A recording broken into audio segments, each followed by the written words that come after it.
उस कार्यक्रम को भी आगे बढ़ाने का काम करेंगे, हिस्सेदारी का।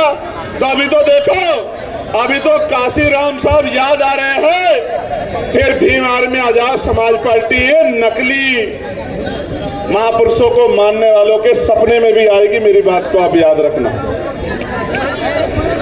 ये हमारे भाइयों के, हमारे संगठन के साथियों के 11 साल की मेहनत है कि आज विरोधियों को भी बाबा साहब और काशीराम साहब का बैनर फोटो लगाकर अपने राजनीतिक दलों को कार्यक्रम करने पड़ रहे हैं। प्यारे साथियों, आप जानते हैं एक पार्टी आज जो कार्यक्रम कर रही है, उसी पार्टी ने मान्यवर काशीराम साहब के नाम पे जो अरबी फारसी विद्यालय बना हुआ है, उसका नाम बदलने का काम उसी पार्टी ने किया। और तो और प्यारे साथियों, मेरे सहारनपुर जिले में मान्यवर काशीराम साहब के नाम पे बने मेडिकल कॉलेज का नाम भी उसी पार्टी के लोगों ने, नेताओं ने बदलने का काम किया, कुंठित मानसिकता की वजह से। और तो और प्यारे साथियों, मान्यवर काशीराम साहब की जयंती पे जो अवकाश गोती शुरुआत हुआ था कि उस दिन हम लोग छुट्टी रख के अपने महापुरुषों के संघर्ष को जान सके, उस छुट्टी को रद्द करने का काम भी उसी कुंठित मानसिकता की सरकार ने, उनके नेताओं ने किया। और तो और प्यारे साथियों, मान्यवर काशीराम साहब के नाम पे जिस जिले का नाम, कासगंज का नाम काशीराम नगर बनाया गया था, काशीराम साहब से इतनी नफरत थी कि काशीराम नगर हटा के वापस कासगंज करने का काम उसी सोच के लोगों ने, उसी दल के लोगों ने, कुंठित मानसिकता के लोगों ने किया। प्यारे साथियों, एक पार्टी के नेता लखनऊ में आके बोले कि अगर मेरे नाना जी जिंदा होते तो काशीराम साहब हमारी पार्टी से मुख्यमंत्री होते। मैं आपको कहना चाहता हूं, मैं गारंटी दे सकता हूं एफिडेविट के साथ कि उन्होंने मान्यवर काशीराम साहब का नाम जाना है, काशीराम साहब का किरदार नहीं जाना।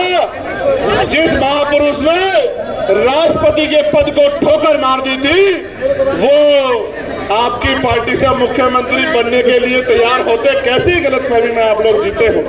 वो तो ऐसी शख्सियत थी कि ये कहते थे कि मेरा निशाना दिल्ली की तरफ है, मुझे दिल्ली में प्रधानमंत्री बनाना है, जिसके वजह से मैं बहुजन समाज के लोगों का उत्थान कर पाऊं, सामाजिक परिवर्तन, आर्थिक मुक्ति के आंदोलन को कामयाब कर पाऊं, अपने गरीब समाज के आंसू पोंछ पाऊं और अपने गरीब समाज को मुख्य धारा में ला पाऊं।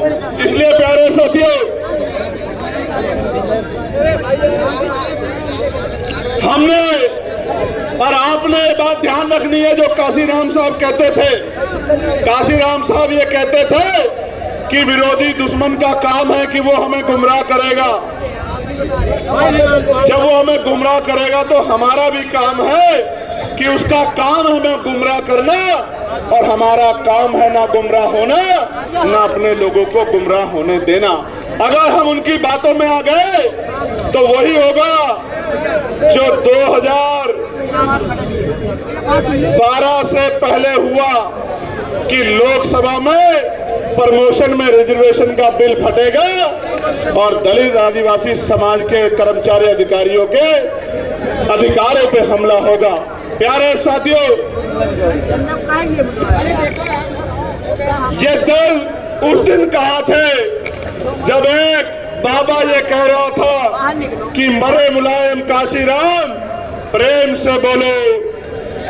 ये कहा थे उस दिन, अगर ये वास्तविकता में मान्यवर काशीराम साहब और मुलायम सिंह जी को भी दिल से मानते तो ये उस दिन सड़कों पे आके आंदोलन करते कि हमारे महापुरुषों का अपमान नहीं सहेंगे।